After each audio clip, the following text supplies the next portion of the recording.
नमस्कार साथियों, आप सभी का स्वागत है एक और नए सत्र में। तो आज की कक्षा में हम पढ़ने वाले हैं सूफी काव्य। तो ये जो सूफी काव्य है ये भक्ति काल की निर्गुण जो काव्य धारा है उसकी ही शाखा है सूफी काव्य, जिसे कि प्रेमाश्रयी काव्य धारा भी कहा जाता है।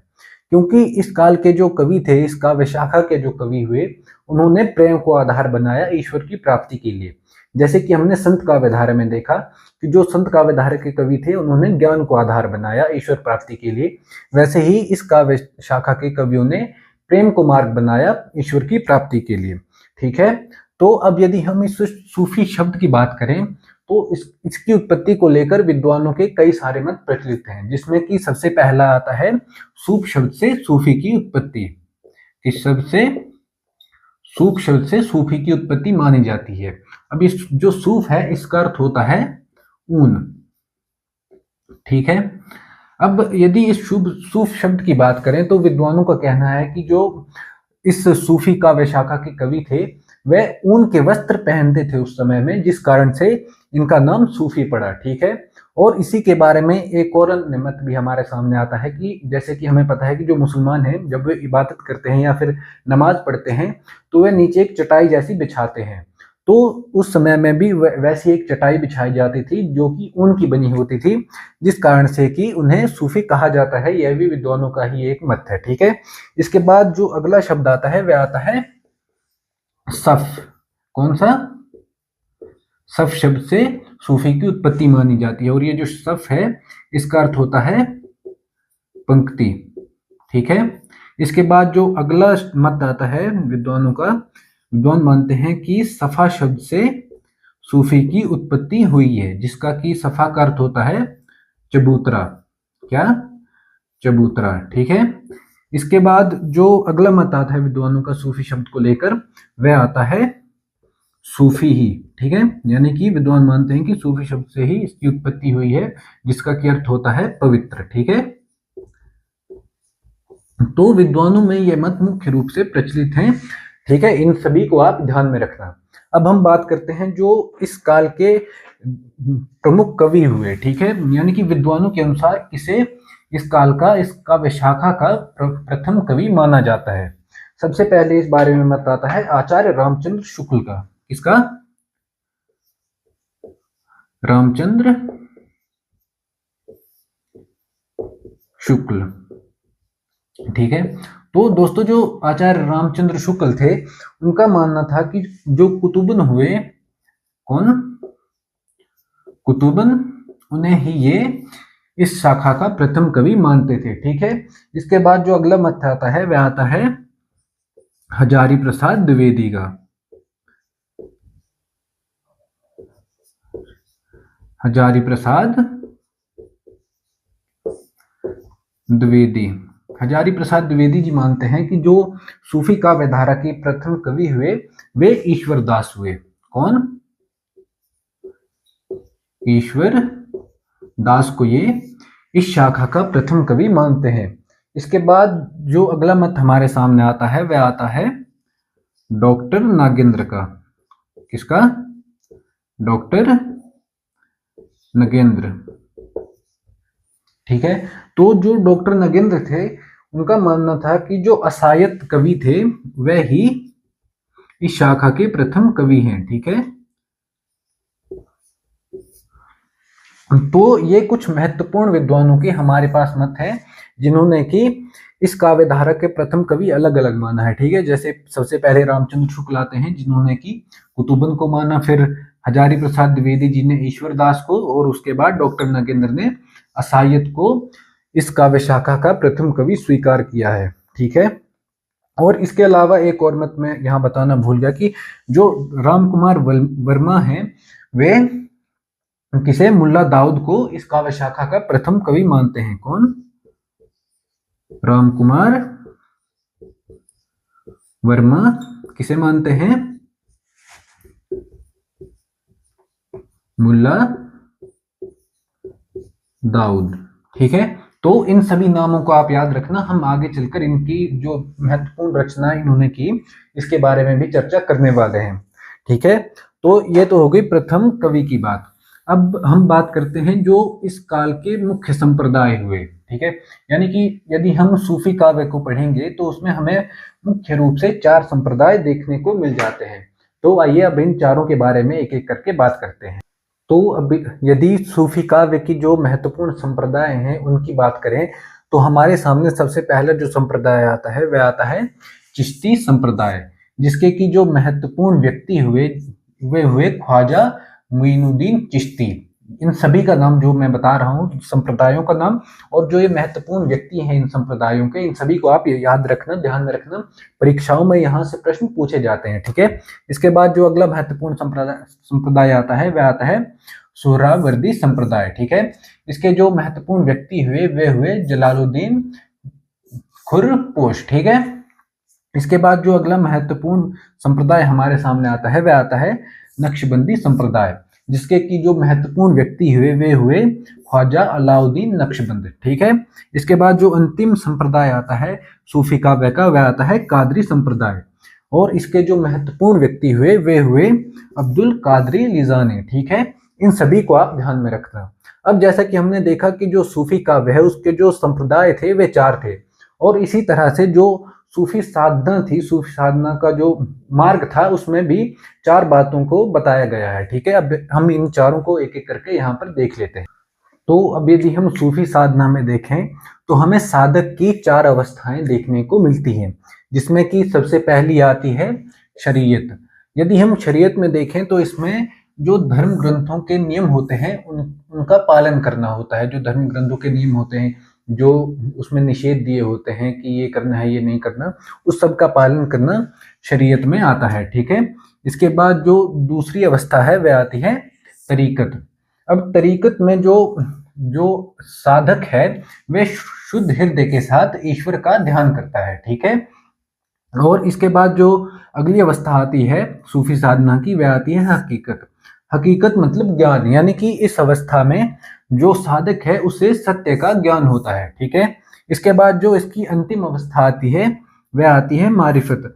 यदि हम मारिफत में देखें तो ये सब इस साधना की सबसे महत्वपूर्ण अवस्था बताई गई है, और इसमें हम देखते हैं कि कठिन व्रतों से प्राप्त जो सिद्धावस्था होती है जिसमें कि साधक परमात्मा में लीन हो जाता है। यानी कि जो साधक होता है वह कठिन व्रतों के साथ वह कठिन व्रत करता है, तब करता है, और एक ऐसी अवस्था में पहुंच जाता है जिसमें कि वह परमात्मा में लीन हो जाता है, ठीक है। और यह मारिफत में आता है, ठीक है। और यह हो गई सूफी साधना की जो अवस्थाएं थी, 4 अवस्थाएं, यह चारों अवस्थाएं, ठीक है। अब हम बात कर लेते हैं जो सूफी काव्य लिखा गया, जो इस काव्य के काव्य धारा के महत्वपूर्ण कवि हुए और जो उनकी महत्वपूर्ण रचनाएं थी। क्योंकि जैसे मैंने पहले ही बताया कि किसी भी जब हम काव्य धारा को पढ़ते हैं या फिर किसी साहित्यिक काल को पढ़ते हैं तो उसमें सबसे जो महत्वपूर्ण होता है वह उस काल की रचनाएं और जो रचनाकार होते हैं वही सबसे ज्यादा महत्वपूर्ण होते हैं। अब इसका मतलब ये नहीं है कि जो ये मैंने पहले पढ़ा है ये महत्वपूर्ण नहीं है, यह भी उतना ही महत्वपूर्ण है। लेकिन यदि हम देखेंगे तो परीक्षाओं में इनसे प्रश्न पूछे जाते हैं, लेकिन उस मात्रा में नहीं पूछे जाते जितने की रचनाओं और रचनाकारों से पूछे जाते हैं, ठीक है। तो अब हम देखेंगे जो सूफी काव्य की महत्वपूर्ण रचनाएं हैं और जो रचनाकार हैं, ठीक है। तो अब हम बात कर लेते हैं सूफी काव्य की महत्वपूर्ण रचनाओं के बारे में। तो सूफी काव्य की जो हमें सबसे पहली महत्वपूर्ण रचना देखने को मिलती है वह मिलती है हंसावली। कौन सी? हंसावली, जिसका कि जो समय है वह 1370 ईस्वी माना जाता है। और यदि हम इसके रचनाकार की बात करें तो इसके जो रचनाकार हैं वे असायत हैं, ठीक है। कौन? असायत को हंसावली का रचनाकार माना जाता है। और मैंने पहले बताया कि जो असायत थे इन्हें डॉक्टर नागेंद्र ने सूफी काव्य का प्रथम कवि कहा है, ठीक है। तो ये दोनों बातें आप ध्यान में रखना। और यदि हम अब दूसरी महत्वपूर्ण रचना की बात करें तो वह हो जाएगी चंदायन। कौन सी? चंदायन, ठीक है। यदि हम चंदायन के समय की बात करें तो जो चंदायन का समय है वह 1397 माना जाता है। क्या? 1397 ईस्वी इसका समय माना जाता है। और यदि अब हम इसके लेखक की बात करें तो इसके लेखक मुल्ला दाऊद थे। कौन? मुल्ला दाऊद, जिन्हें कि राम कुमार वर्मा ने जो सूफी काव्य है उसका प्रथम कवि माना है। ठीक है, ये बात भी आप ध्यान में रखना। और यदि अब हम इसकी अगली महत्वपूर्ण रचना की बात करें तो इसकी जो अगली महत्वपूर्ण रचना है वह आती है सत्यवती कथा। सत्यवती कथा। यदि हम सत्यवती कथा की बात करें तो इसका समय 1501 ईस्वी माना जाता है। क्या? 1501 ईस्वी इसका समय माना जाता है। और इसके जो लेखक थे वे ईश्वर दास थे। कौन? ईश्वर दास को सत्यवती कथा का लेखक माना गया है। ठीक है, इसके बाद जो अगली महत्वपूर्ण रचना आती है इस शाखा की वह आती है मृगावती। कौन सी? मृगावती। और यदि इसके समय की बात करें तो इसका समय 1503 ईस्वी माना जाता है। क्या? 1503 ईस्वी। और मृगावती के जो लेखक थे वे कुतुबन माने जाते हैं। कौन?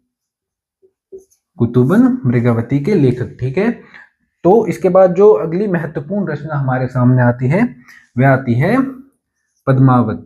कौन सी? पद्मावत। और इसके लेखक कौन थे? मलिक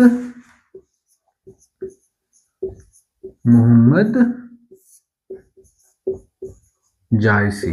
ठीक है, अब यदि हम पद्मावत की बात करें तो इसके बारे में हमें विशेष रूप से चर्चा करना आवश्यक हो जाता है, क्योंकि पद्मावत को जो भक्ति काल है और जो पूरा का पूरा हिंदी साहित्य है, ठीक है, उसमें सबसे महत्वपूर्ण स्थान इसे, जो उच्च कोटि की रचना है इसमें इसे एक महत्वपूर्ण स्थान प्राप्त है। ठीक है, क्योंकि यदि हम देखेंगे तो जैसे पद्मावत, आपने कुछ साल पहले एक मूवी भी आई थी पद्मावत नाम से, वह भी इसी रचना को आधार बनाकर लिखी बनाई गई थी। ठीक है, और जो पद्मावत के लेखक हुए वे हुए मलिक मोहम्मद जायसी। अब इनकी यदि जायसी की बात करें तो इनकी हमें दो अन्य रचनाएं देखने को मिलती हैं, अखरावट और आखिरी कलम, जिन्हें कि आप याद रखना परीक्षाओं में पूछा जाता है। यदि हम पद्मावत की बात करें तो पद्मावत में हमें जो राजा रतन सेन थे चित्तौड़ के और सिंघल द्वीप की राजकुमारी थी पद्मावती, उनके प्रेम का वर्णन हमें इस काव्य में देखने को मिलता है। ठीक है, उनके प्रेम का वर्णन, उनके विवाह का वर्णन और उनके विवाह के बाद की जो घटनाएं हुई उसका वर्णन भी हमें पद्मावत में देखने को मिल जाता है। तो इसे आप ध्यान में रखना। ठीक है, अब यदि पद्मावत के बाद हम बात करें तो इसके बाद जो अगली महत्वपूर्ण रचना आती है वह आती है मधुमालती। कौन सी? मधुमालती, जिसके की रचनाकार थे मंजन। ठीक है, मंजन को मधुमालती का रचनाकार माना जाता है। और यदि अब हम इसके समय की बात करें तो इसका समय 1545 माना जाता है। क्या? 1545 ईस्वी इसका समय माना जाता है। और पद्मावती का मैं समय नहीं बताया मैंने, पद्मावती का जो समय है यह 1521 ईस्वी है। क्या? 1521 ईस्वी इसका समय माना जाता है। और कहा जाता है कि जो पद्मावत है इसकी जो रचना का प्रारंभ है वह 1521 में हुआ था, लेकिन यह पूर्ण 1540 में हुई थी। तो ये बात भी आप ध्यान में रखना। ठीक है, और मधुमालती मंजन जिसका की समय है 1545 ईस्वी। ठीक है, इसके बाद और भी एक अन्य रचना हमें देखने को मिलती है जिसका की नाम है कौन? चित्रावली। ठीक है, चित्रावली। इसके लेखक कौन थे? चित्रावली के लेखक थे उस्मान। ठीक है, तो ये बात भी आप ध्यान में रखना। और इस चित्रावली का समय जो था यह 1603 ईस्वी माना जाता है।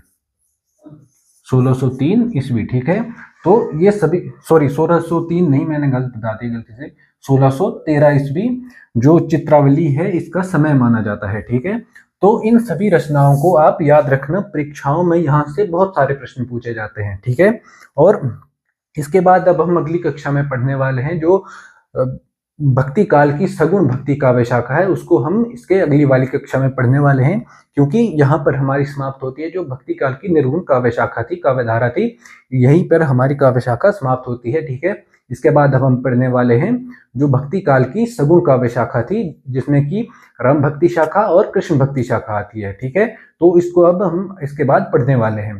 तो यदि अभी तक आपने चैनल को सब्सक्राइब नहीं किया तो चैनल को सब्सक्राइब करके अवश्य रख लेना, क्योंकि मेरा यह प्रयत्न रहता है कि आपको कम से कम समय में मैं अधिक से अधिक कक्षाएं प्रदान कर सकूं, और जो कक्षाओं का कंटेंट है वह भी मैं बहुत ही कम समय में प्रदान करने का प्रयास करता हूं। क्योंकि यदि आप देखेंगे तो जो मेरी कक्षाएं होती हैं वह ज़्यादा से ज़्यादा 10 से 15 मिनट की होती हैं, लेकिन उसमें यदि आप कंटेंट देखेंगे तो उसमें आपको बहुत सारा कंटेंट देखने को मिलता है। क्योंकि मेरा प्रयास रहता है कि कुछ भी छूटे ना, परीक्षाओं की दृष्टि से कुछ भी छूटना नहीं चाहिए, यही मेरा प्रयास रहता है। तो यदि आपने अभी तक चैनल को सब्सक्राइब नहीं किया तो इसे सब्सक्राइब करके अवश्य रख लें। ठीक है।